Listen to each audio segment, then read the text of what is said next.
పరిచయం అవసరం లేదు. వయసులో ఉన్న అబ్బాయిలు మొదలుకొని సినీ ఇండస్ట్రీ వరకు అంతా అమ్మడు గురించి చర్చించుకుంటారు. అంత పాపులర్ అయిన సన్నీ లియోన్ తాజాగా అసెంబ్లీలో కూడా చర్చకు వేదికగా మారింది. సన్నీ లియోన్ నటించిన కండోమ్ యాడ్ ఏకంగా అసెంబ్లీ చర్చకు దారితీసింది. మ్యాన్ ఫోర్స్ అనే కండోమ్ యాడ్ లో సన్నీ లియోన్ నటించింది. ఈ యాడ్ ను రూపొందించిన కంపెనీతో రాష్ట్ర రవాణా శాఖ ఒప్పందం కుదుర్చుకుంది.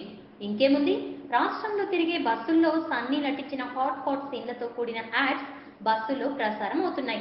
ఇదే విషయమై ప్రతిపక్ష కాంగ్రెస్ పార్టీకి చెందిన ఎమ్మెల్యే సభలో ప్రస్తావించారు.